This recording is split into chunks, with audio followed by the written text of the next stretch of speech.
എന്തൊക്കെ ഇട്ടത് അമ്മ? മഞ്ഞപ്പൊടി ഇട്ട്, മുളക് പൊടി ഇട്ട്, ഇനിയിപ്പോ മഞ്ഞപ്പൊടി മതി. അധികം ഇറച്ചില്ലാത്ത സമയത്തല്ലേ ഇത്. അരി വറുത്ത് പൊടിച്ചിട്ടുണ്ട്. അരി വറക്കുന്നുണ്ട് ഇപ്പുറത്ത്. അരി വറുത്തിട്ട് ഇതിൽ എന്തെങ്കിലും ആഡ് ചെയ്യോ? അരി വറുത്തിട്ട് പിന്നെ ഉള്ളിയിൽ വറവിടും, വെളിച്ചെണ്ണയിൽ വറവിടും, അത് അതിലിടും. അപ്പം അങ്ങനെയൊക്കെയാണ് കേട്ടോ. നിങ്ങൾക്ക് റെസിപ്പി വേണമെങ്കിൽ നിങ്ങൾ കമൻറ്റ് ചെയ്തോളൂ, ഞാൻ ഇട്ടിട്ട്.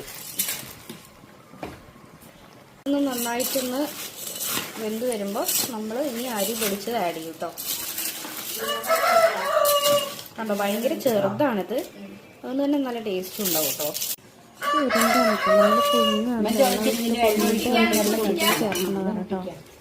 വേറെ പിന്നെ അരി പൊടിച്ച് ചേർക്കണം, അത്രേ ഉള്ളൂ.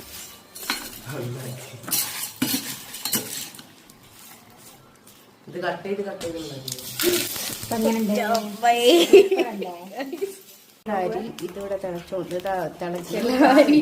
അരി വറുത്തോണ്ടിരിക്കാണ്. അരി വറുത്തിട്ട് ഇതിലെന്തൊക്കെ ആഡ് ചെയ്യാ ഇനി? എന്നിട്ട് ഉള്ളിയിലാണ്ട് വറവിടും. അരി വറുത്തത് പൊടിച്ചിട്ട് അതിലേക്കിടും. എന്നിട്ട് പിന്നെ ഉള്ളിയിലാണ്ട് വറവിട്ടിട്ട് വെളിച്ചെണ്ണ ഒഴിച്ച് വറവിടുക. വെളിച്ചെണ്ണ ഒഴിച്ചിട്ട് വറവിടും. ഉള്ളി മൂപ്പിക്കും അല്ലേ? നമ്മുടെ ഈ തോടുകറി റെഡിയാണ്.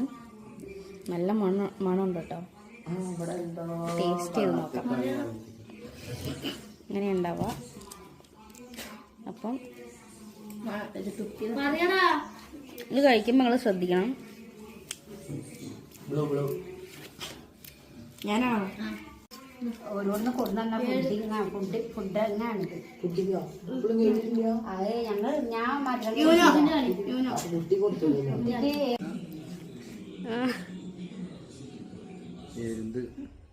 അച്ഛനത് നമ്മുടെ അടുത്തുള്ള വീട്ടിലേക്ക് കൊണ്ടു കൊടുക്കാണ് കേട്ടോ.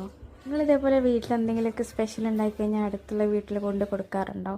ഉണ്ടെങ്കിൽ ഒന്ന് കമൻറ്റ് ചെയ്യണം കേട്ടോ.